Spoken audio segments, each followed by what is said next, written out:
Hello friends, myself Jitendra Kumar. I am taking power electronics for the third year students.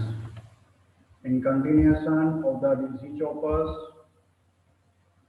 in the previous lectures we will discuss about the types of choppers, their classifications, how it will be distinguished with each other. Now we will be looking over the switching mode regulators. Under this one there is a boost, butt boost and the cup regulator. Now we will continue over this one. First one is the butt switch mode power supply. The butt switching regulator is a type of switch mode power supply circuit that is designed to efficiently reduce DC voltage from a higher voltage to a lower one.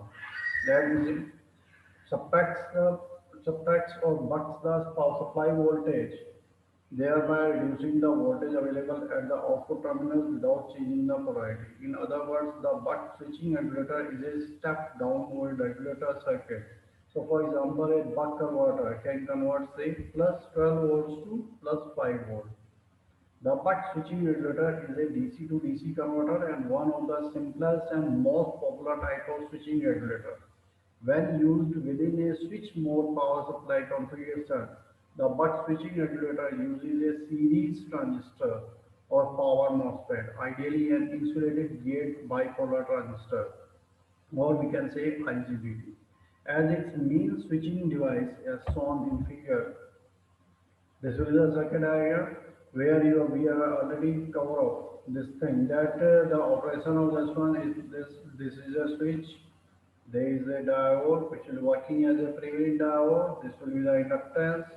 There is a capacitor which will be including over here to filter out the signal which will be given over this side and maintain a constant voltage across the resistance R. So we get the V output over here. I output it will be smoothed by with the help of this inductance, and the operation will be based upon this thing that this switch will be turned on. The supply is taking a path like this. If this switch is off, then the whatever energy is stored within the inductance, it will be delivered from this side and it follow a path like this. So we can indicate that it will be a mode 1 and mode 2 operation, right? Mode 1 operation while the switch is on, mode 2 operation while the switch is off, right? This will be the waveform which will be associated over here. Supply voltage we are delivered from this side, and we are also identified about the turn on time of the device. So during the on time we are getting the waveform from this part, and for the on off time this will be indicated by the dt, right? T will be the total time and dt will be defined as the off time and t will be defined as the on time. So during the on time, we are getting the supply voltage as a constant, so the output voltage will be continued. But in case of the off time, the only the voltage which will be delivered from the inductance, it will be supplied over here, and this the inductance will be discharged. So it will be in the downward. Right, the same waveform we are getting in the second half.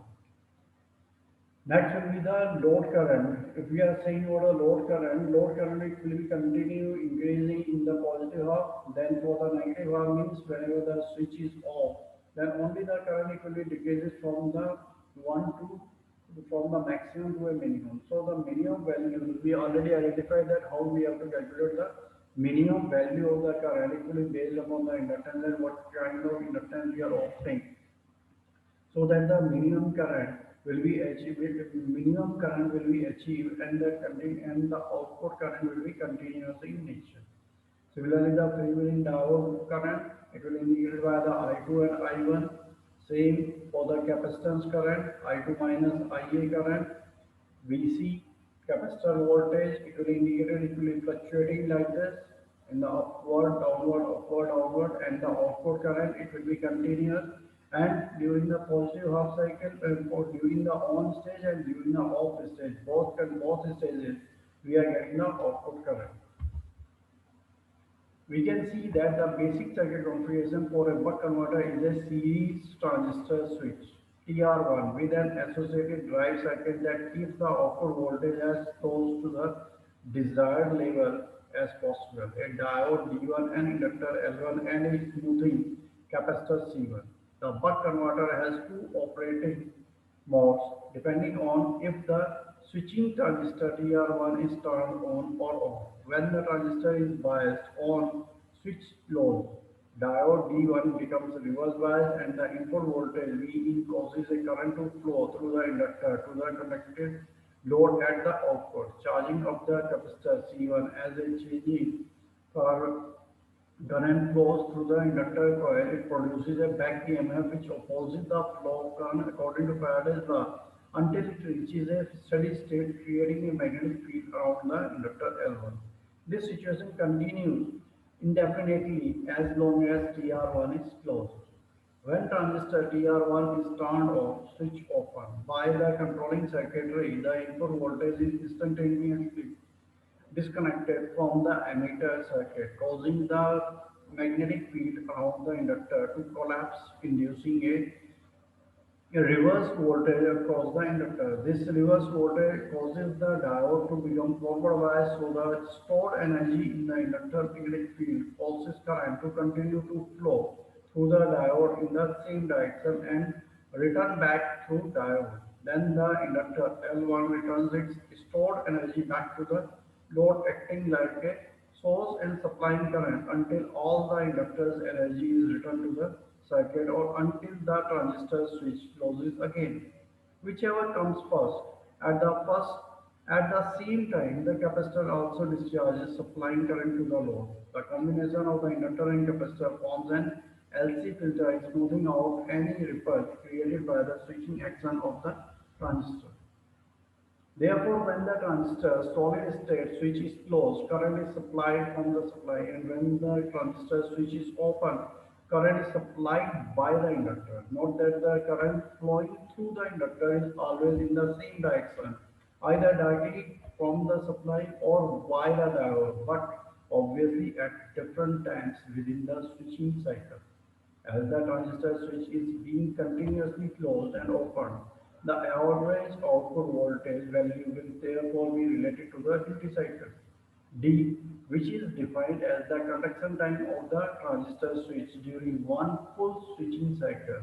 If Vin is the supply voltage and the on and off time for the transistor switch are defined as T on and T off, then the output voltage V output is given as D equal to T on upon T on plus T off, T on upon T total time or T on upon capital T. So D equal to V output upon V in into V in. So V output equal to D times of the V in. So the larger the duty cycle, the higher the average DC output voltage from the switch mode power supply. From this, we can also see that the output voltage will always be lower than the input voltage, since the duty cycle can never reach 1 for unity, resulting in step-down voltage regulator. Voltage regulation is obtained by varying the duty cycle and with high switching speeds up to 200 kHz. Smaller components can be used, thereby greatly reducing a switch mode power supply sizes and weight. Another advantage of the buck converter is that the inductor capacitor arrangement provides very good filtering of the inductor current. Ideally, the buck converter should be operated in a continuous switching mode so that the inductor current never falls to zero. With ideal components, that is zero voltage drop and switching losses in the on state, the ideal buck converter could have efficiency as high as close to the 100%, as well as the step down buck switching regulator for the basic design of a switch mode power supply. There is another operation of the fundamental switching regulator that acts as a step up voltage regulator for the boost converter. That will be discussed in the next lecture. Okay, thank you.